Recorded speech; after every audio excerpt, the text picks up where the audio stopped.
Last December, I made $50,000 in 1 month wholesaling real estate. 1 month later, I completely shut that business down. This video will explain why I did it, because my reason will help guide the decisions you're trying to make right now about choosing a niche in real estate and cracking the code to actually making money. And just so you know that you're not listening to a total psychopath, here's what happened in the year following that wild decision. I surpassed 3 consecutive months doing over $100,000 in revenue per month. I work less, I'm way less stressed, and I found a business that's actually enjoyable to be a part of. So my goal for this video is to share with you the lessons that I've learned along the way in hopes that it will help create the same thing that I've experienced for your life. In this video, I'm going to take you back in time to the period where I shut down my wholesale operation to give you insights into what my life looked like then and why I made the decision that I did, as crazy as it may seem when I say it out loud. Think about how all of this applies to you in your situation right now. And let me know your thoughts about this video and everything that I say in the comments afterward so that we can talk more about it. I'm going to start by briefly taking you back to 2022, which is when I first got into real estate officially, aka I actually spent money to join a mentorship. Before that, the only thing I had done was read books and listen to podcasts, as a lot of you might have, and I had no background in real estate. Nobody in my family had purchased real estate. I knew nothing about rental properties, literally nothing. So I was flying by the seat of my pants and I decided I was going to spend money, join a mentorship, which at the time was the most money I had ever spent on anything in my entire life. And my goal in that was to speed up the process, right? I felt like I had this idea of what it looked like to get into real estate long term, but I didn't want to be doing that when I was 65. I wanted to be doing it when I was 25, right? Or even a little bit younger, really. And so that's what I was trying to figure out. That's why I joined the mentorship. Now, when I got into this mentorship, right, it was all about creative finance. And so then it became a whole new world of like, what the heck do I do? What am I supposed to do? And I know you guys listening, even if you're doing something, are wondering that, right? What is the best use of my time? How do I get closer to my goal? Because your goal may not look the exact same as my goal, right? Likely it doesn't. Your goal also changes a long time. And so there's all of these moving parts. And so when I got into it, it was like, okay, is there one path to take? No. Okay, well then how the heck do I figure out which one to take? Well, some people are buying rental properties. Some people are doing Airbnbs. This was in 2022. Keep in mind everything I'm about to say. Some people are doing Airbnbs. Some people were doing fix and flips. Some people were doing Airbnb arbitrage. Some people were wrapping properties. A bunch of people were wholesaling, right? It was like all this stuff. And what felt clear to me was that the initial path was that you're supposed to wholesale until you hit some sort of a benchmark. I don't really know what that was, and move on to the next thing. So that's what I was seeing. So I was like, all right, cool.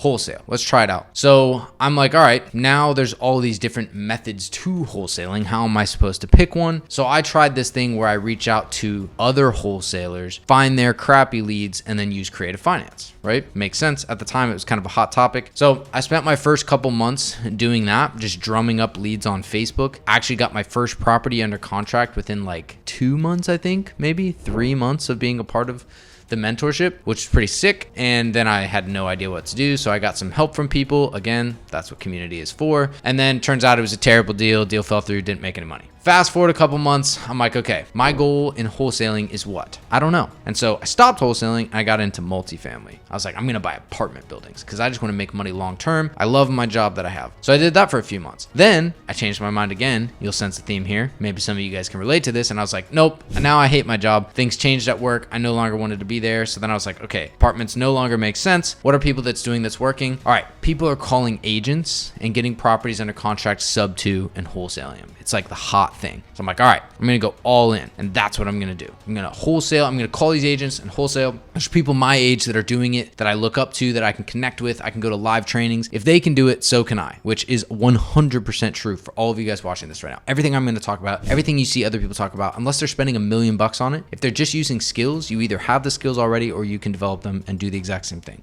just to be clear. Okay. So I jumped into that. I was like, all right, I'm going to call agents. Spent a couple months doing that. No deals. Finally got my first deal around June of 2023. Got my first deal. Got that deal under contract. It was a whole mess of a headache. Ended up making $2,198. I remember the exact amount. $2,198 after all was said and done. I paid 10% of that to somebody that helped me get the deal closed, and then I split the rest of the fee with my partner. So what 10% puts it down to 2,000. So I made $1,000, right? I spent 6 months on that deal, whatever. But I got my first deal. Okay, cool. So then momentum started building up. The same day that I got that first deal under contract, I got my second deal under contract, which is wild. And everything from there started growing and growing. We did our first $10,000 month, then our first $15,000 month, then a couple like $15,000 to $20,000 month. months. And then I paid to go to a mastermind, right? I was all in. I was like wholesaling. We paid a full time. We were getting so many deals, or we thought we were getting so many deals, that we paid somebody to be our full-time transaction coordinators and run all of our deals for us. We were scaling this thing up, right?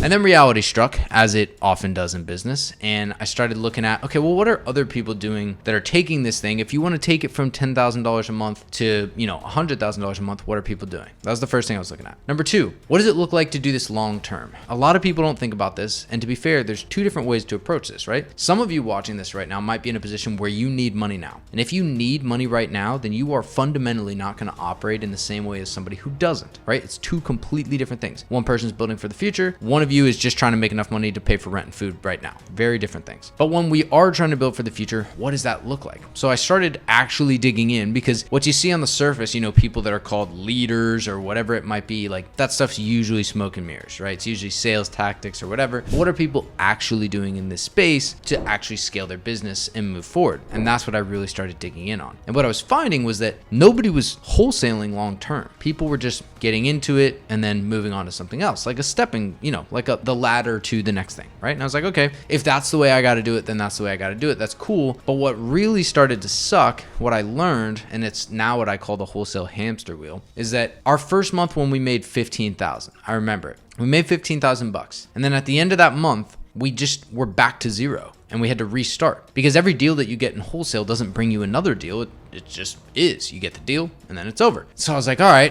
well, this kind of sucks, because every time we make, $5,000-10,000 on a deal, then the deal's over and we have to restart. And so we hit our first 15,000 a month. And then I think that next month we only made like 5,000 bucks, or maybe even zero. We had some months where we did zero because it was so up and down. It was a hamster wheel. It never ended. And I said, okay, the stress of cold calling all the time, right?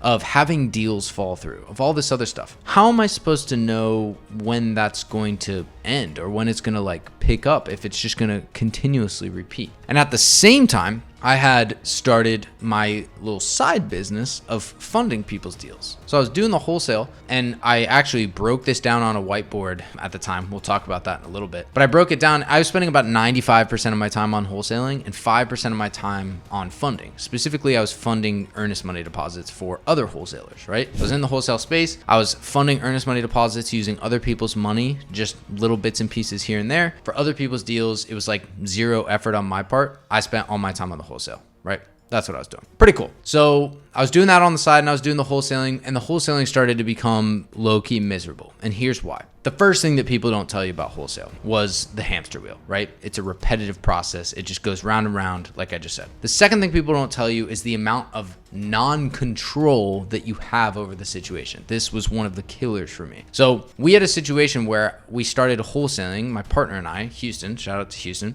We started wholesaling these properties to people that weren't performing, okay? And this is a massive deal in creative finance. This is what nobody talks about because people don't want to admit the actual reality of the situation. When you wholesale a cash deal to somebody, that's one thing. But when you wholesale a sub 2 property, that means that you're wholesaling somebody's loan, their credit score, essentially their history and their future is in the hands of this rando that you're wholesaling the property to. And yet everybody does it to make a quick buck. And so we started wholesaling these properties to people, and they were not performing. And we had no control over that, right? They were not paying the mortgages on these houses. They were not getting them rented out. They had a horrible operation, something I didn't know on the front end, but we now were having to deal with. And on top of that, because I was the one that got the properties under contract, I was personally getting berated by the agents on these deals, by the sellers on these deals, by family members. They were calling me, telling me I was a terrible person, what was going on. And I literally had no control over what was going on. I could not pay those payments. I didn't even know what these houses were. We had wholesaled them, right? I couldn't get in contact with the people we had sold them to. It was a whole mess. So I had this hamster wheel where I was never making more money. I just had to restart every month. Then I had this massive bubble of lack of control in the wholesale world, which was like, I can't control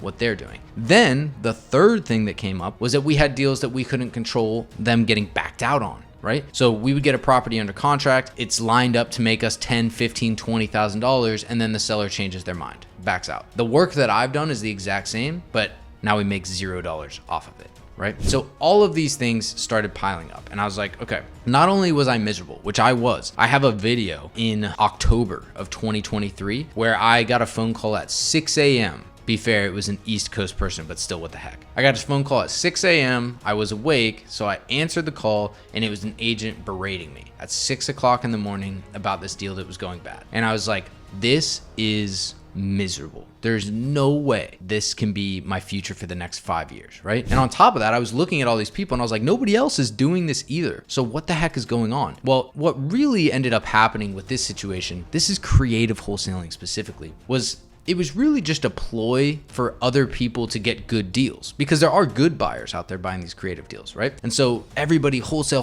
so that they could get good deals coming to them, right? Which, I mean, to be fair, makes sense, but it wasn't a long-term play. And so I was like, okay, well, now I feel miserable, not only because of all the situations that are going on, but because I know I can't do this long-term. And if I can't do something long-term, I was not in a situation of desperation where I needed to pay my mortgage that month by getting a deal. And so I was like, okay, none of this makes any sense. But of course, at that point, I had backed myself into a corner. I had a partner, we had multiple people working for us, we had a whole operation up and running, we had money going left and right, we spent a ton of money on this mastermind, like all of this stuff for the wholesale operation, and I hated it. I hated every second of what I was doing, but I didn't know what else to do. And that led me to the January 2024 mastermind that some of you have heard me talk about. Well, it's not a mastermind, but it was a meetup with some friends in January of 2024 where we all just looked at each other's businesses and kind of broke them down and tried to figure out what was going on. And in that, I talked about the fact, as we broke it down, I didn't realize it at the time, but we broke it down that I was spending 5% of my time funding these deals and 95% of my time wholesaling, but I was making more money funding than I was wholesaling. 5% of my time was going to that and 95% was going to wholesale. I was only spending 5% of my time. And they were like, are you stupid? And I was like, probably. I don't know. What am I missing? And they're like, well, you spend no time on this thing. It makes you more money. This other one's making you miserable. Right. Didn't see that from the inside, right? But from the outside, it became very obvious. And so that was the start of me backing out of that wholesale operation. But in that month of December, the month before, we had made $50,000 in profit in the wholesale business. Now that got split between partners, JV, whatever. So I probably ended up taking home like maybe 10K or 15K or something like that. Still not shabby at all, but it was miserable. Absolutely hated it. And at this same exact time, there's a lot going on here, but at this same exact time, a lot of the people, including the people I paid literally over $10,000 for to go to a mastermind to learn from, all of those people turned out to be frauds. They turned out to be people that did not know what they were doing, that were using strategies that did not work, that owed people a bunch of money. They started ghosting people, they started disappearing, and that whole world just started crumbling around me of these people that I looked up to as this one thing and turned out to be something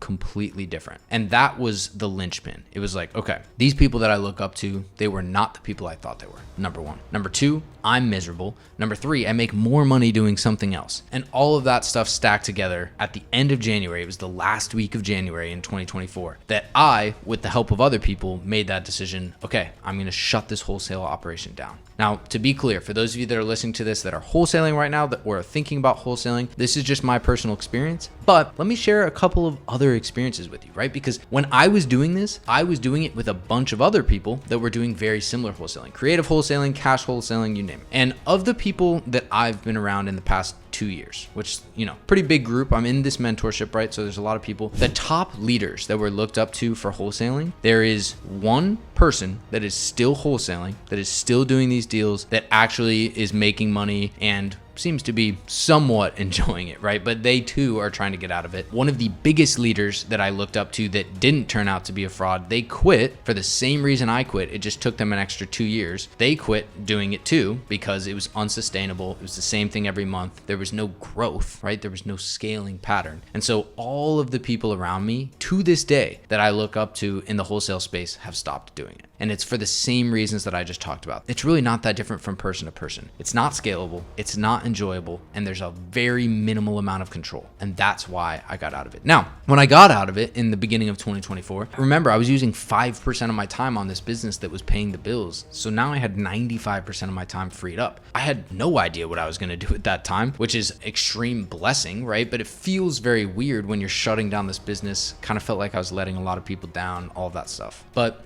in that next month, I started, as I was shutting down the other business, which took, maybe a month to do because there's still a lot going on that we had to shut down. As I'm doing that, I'm like, what do I spend my time on now? It was not clear at all at the time, but what turned out to happen was I saw an ad for this thing called School, and I was like, okay, saw that, didn't know really what to think of it. Then I started getting all of these questions from people because my funding business that I was just doing as like a side gig, really, I started posting more about it. I started making more money, and people were asking me, how are you doing this? How are you generating leads? How are you protecting your money? And I was like, all right, what if I take that and I put it on School, and then I start doing a live training once a week where I share with people what I'm doing and share that with them. So I tried that out, ended up blowing up out of no expectations of my own. And I had the time to do that again because I had shut down this wholesale operation. So I had like unlimited time. And I ended up taking that, turning it into something that now is a free community of over 6,000 people on School, which is insane. And then I ended up monetizing it into a full scale program where I gave people my websites, my forms, my CRM, my contracts, my lead generation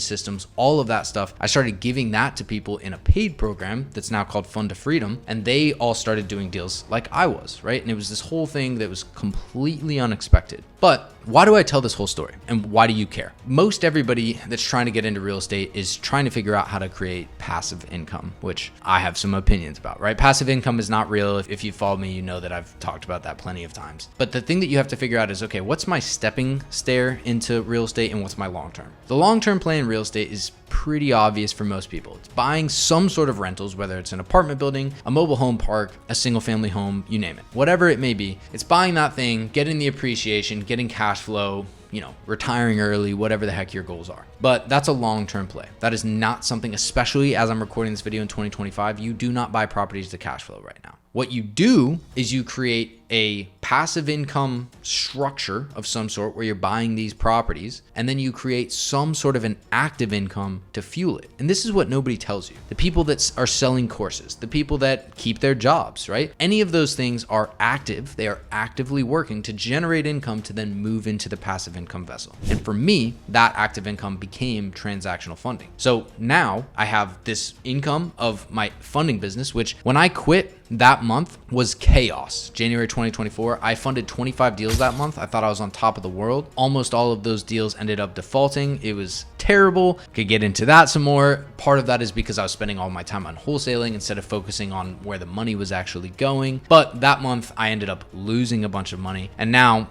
12 months later from that was when I hit my first $100,000 month, specifically in my funding business. But in that same time, I started this other business of teaching other people funding as well. And I was able to use both of those as the active income to now put into passive private investments, whether it be rental properties or other things like that. Active income feeds passive income. But the even better part about what I get to do now is that every single month for the past 6 months, my funding business has grown because it's repeatable. Instead of the wholesale hamster wheel, we have the deal machine where I find one person that needs funding and they come back to me again the next week and the next week and the next week. And then I find another person and it just keeps stacking up and up and up. And I started with 1 repeat borrower and then 2, and now I'm at like 10 or something like that. And all of these people come back over and over and over again. And then I just spend my time going and finding more. And that's how the business compounds. It has a clear path forward that wholesaling and a lot of these other businesses didn't, where I can see this is what it looks like to get to $100,000 a month like I was able to do, and then $500,000 and then $1 million a month. It becomes clearer when there's repetitiveness. If you have to just completely restart every month, it's never per month, right? It's just I made $100,000 this month. Next month, who the heck knows? We'll see what I can pull off. And so that was the big thing that I didn't even know at the time, but that was the big thing that changed for me, that allowed me to get into transactional funding. Now, am I making this video to sell you on transactional funding? No, I'm making this video to share with you the thoughts behind why I made the decisions that I made, because I know a lot of you are in a similar position. I've had these conversations with you. You're trying to figure out, should I wholesale? Should I get into Airbnb? Should I get into flipping? Is there something else that's better? And everybody has a different answer to that question. But for most people, the mistake is thinking that you can get into something passively to replace what you're doing actively. You do not need to do that. It is not what makes the most sense for 99.9% of people because passive income is not a real thing. But if you can learn how to make money actively that replaces your income, you can then scale that to the point where you can feed it into the passive investments that will create whatever the heck life it is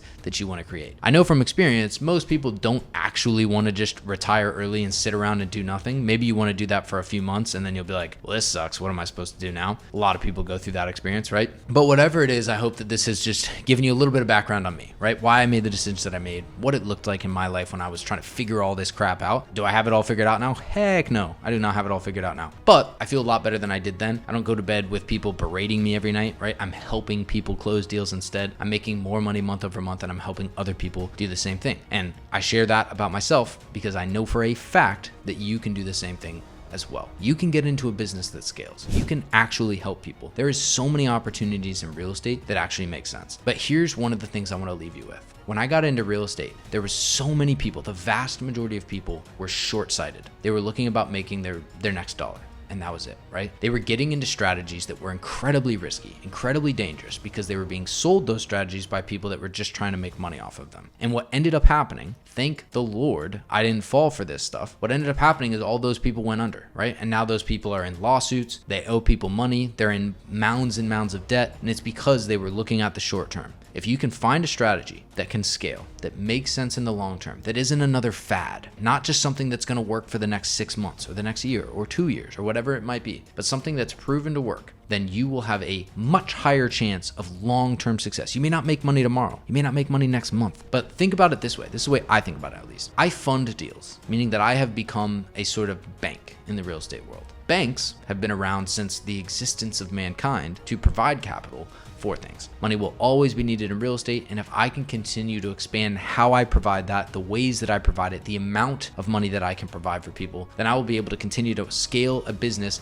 that isn't a fad that came up after COVID, that isn't a new idea based on some law that passed. It's something that will continue on and on. At least that's what I believe, and that's why I've gotten into it. I hope that this has been very clear for you guys on what you're looking for, and if you're struggling to choose a path, maybe this video will be something that will help you consider those options. On top of that, I spent weeks creating a course that walks you through everything that I just talked about. It is 100% free. It talks about all the different strategies, the rental properties, the wholesaling, the funding, the flipping, all of that stuff, and the different pros and cons to each from both my own experience and the experience of other people that I brought in to talk about it, to try and help you if you're completely new or if you're struggling, figure out what that path looks like. It's all a part of my free group on School that I talked about with over 6,000 people in it. It's the first link in the description on this video. You can click that link, go to the classroom, and you can go through that entire free course that walks you through step by step what that stuff looks like. That's my gift to you. I've spent a ton of time on it. I hope that it can help you. Let me know your thoughts on this video, and if you're enjoying it, please like and subscribe to the channel because I spend a lot of time trying to share some free value with you guys so that you can live